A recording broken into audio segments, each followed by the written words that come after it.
Você já ouviu falar da intentona comunista? E como que os artistas se envolveram com ela? Se inscreve aí, bora lá!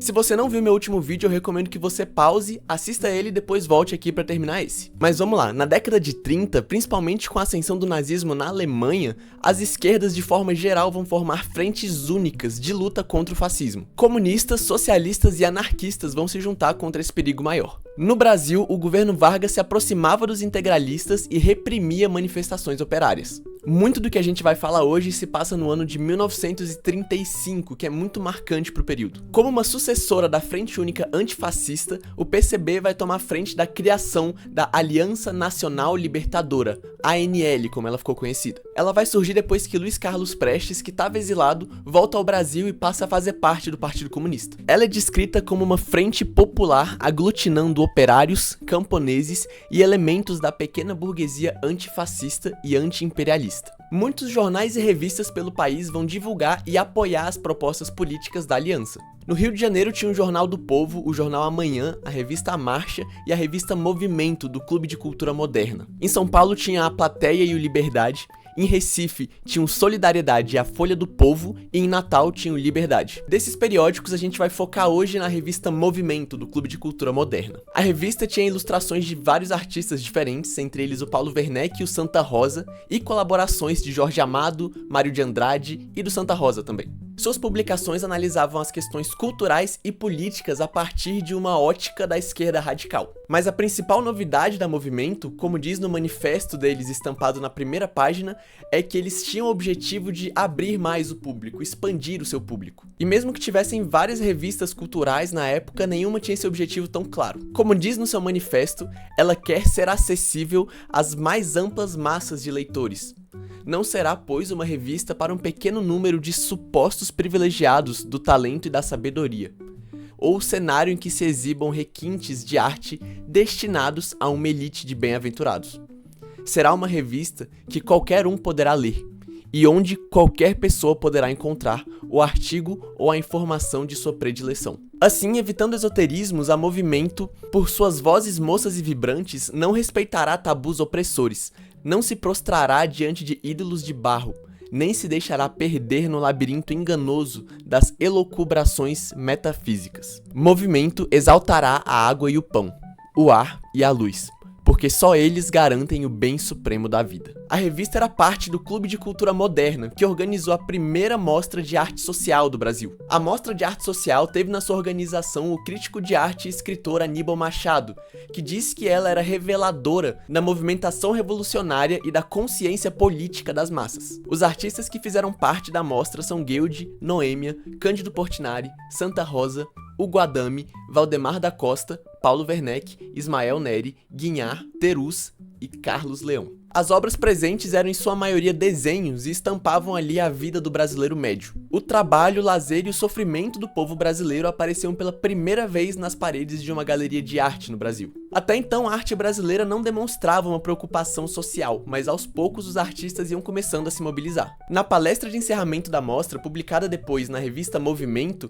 o crítico Aníbal Machado vai exaltar todos os artistas e projetar eles como o futuro da arte moderna brasileira. Ele compara essa nova arte que se aproxima das massas com a antiga arte feita a serviço só de uma classe, a classe burguesa. Ele afirma que as camadas populares não se enxergavam nessa antiga arte que representava uma sociedade em declínio porque ela era incapaz de criar alguma coisa que não fosse morbidez, convulsão histérico-social ou exibicionismo ridículo. Tomando como exemplo a obra do abolicionista Angelo Agostini, ele vai dizer que os costumes da burguesia deviam ser motivo de sátira, e não de exaltação ou apologia. Ele era muito influenciado pelo realismo socialista da União Soviética e acreditava que a arte tinha um papel essencial na luta revolucionária do Brasil. A arte atuaria de forma pedagógica, aproximando e sensibilizando o público geral para estimular uma maior participação política. Isso tudo estava dentro da proposta de Revolução Nacional Popular da ANL. A aliança organizou centenas de milhares de pessoas, ela estava presente nos sindicatos, na construção de greves e começou a propor uma insurreição armada. Em abril de 1935 é publicado no Jornal do Partido Comunista, o Classe Operária, um artigo que diz: pegar em armas, lutar de armas na mão, desde já,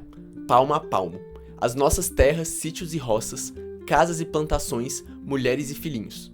Pegar em armas, desde já, não há outra solução. Nesse mesmo mês é publicado pelo governo Vargas a Lei de Segurança Nacional, que vai aumentar muito a censura e a repressão. Em 5 de julho, a ANL vai lançar o lema de todo poder à aliança. Em comum acordo com as suas propostas políticas, a Confederação Sindical Unitária do Brasil vai levantar uma greve geral. 6 dias depois, no dia 11 de julho, Vargas coloca a aliança na ilegalidade. Contra o seu fechamento é publicado um manifesto que diz: não poderiam consentir que um movimento como o da Aliança Nacional Libertadora viesse pôr a nu a miséria e a revolta de um povo explorado, e apontando a todo o povo brasileiro a única saída para a crise que nos asfixia. A Aliança continua a sua luta, ao lado de todo o povo explorado do Brasil, por pão, terra e liberdade. Voltando para a parte cultural, lá em Paris estava acontecendo o primeiro Congresso Internacional de Escritores. Os tópicos do congresso eram a defesa da cultura contra a ameaça fascista e a necessidade da participação política dos escritores. Repercutindo o congresso, a revista Movimento vai expor a necessidade do mesmo acontecer no Brasil. No editorial da primeira edição da revista é dito: os escritores devem responder a essa ameaça do fascismo com uma atitude ativa e desassombrada. O Congresso de Escritores de Paris mostrou o caminho que deverá ser por nós trilhado. Um congresso de escritores da América Latina deve concretizar no nosso continente as diretrizes e o papel do escritor na luta pela liberdade de cultura, por sua ampliação e contra o fascismo e a guerra. O escritor Aníbal Machado, que eu já mencionei, seria o organizador do primeiro Congresso Nacional de Escritores, que aconteceria na década seguinte. Mas ainda em 1935 ele comenta sobre a ausência de escritores brasileiros no Congresso de Paris. Para ele, a indiferença e cegueira social dos nossos escritores não nos dá ainda direito de reclamar um convite para esse congresso de tão culta significação. Essa cegueira social vai demorar a desaparecer porque depois de 1935 vai ter uma longa pausa na produção artística engajada politicamente. A aliança, liderada pelo PCB e com apoio da Internacional Comunista, vai organizar um levante armado na segunda metade de 1935. Os principais focos do levante foram em Natal, Recife e Rio de Janeiro, e algumas vitórias militares foram conquistadas, principalmente em Natal, onde os comunistas tomaram o poder na cidade e nos seus arredores por alguns dias. Mas a revolta é derrotada depois de uma semana e vários militantes vão ser presos, fortalecendo o governo Vargas. Artistas julgados como envolvidos no ocorrido vão ser presos também. Entre eles estavam Jorge Amado, Eneida Moraes, Pagu e Graciliano Ramos, que vai registrar o período na prisão no seu livro Memórias do Cárcere, publicado em 1954, que 30 anos depois foi adaptado para o cinema. E atenção! As companheiras Olga e Elisa ainda estão ameaçadas de deportação.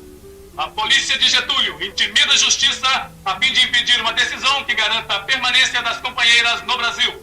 Obedecendo ordens de seus chefes nazistas, Getúlio quer mandá-las para a Alemanha. A Lei de Segurança Nacional, conhecida na época como Lei Monstro, vai intensificar ainda mais a censura e a repressão depois disso, fazendo com que até mais ou menos 1942 praticamente nenhuma manifestação política fosse feita ou pelo menos publicada por intelectuais e artistas. A repressão continuava sendo só aos comunistas e aos operários. Os integralistas, por exemplo, continuavam na legalidade e é aí que eles vão disponibilizar 100 mil camisas verdes para lutar ao lado do Vargas contra o comunismo. Fazem 90 anos que isso aconteceu e até hoje a maioria do povo brasileiro continua sofrendo sem pão, terra e liberdade. A luta por coisas que deveriam ser direitos sempre foi criminalizada, e a repressão e a censura também sempre retornam quando as pessoas que estão acima se sentem ameaçadas.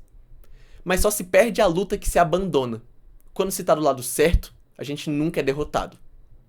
Eu sou o Koba e espero que vocês tenham gostado.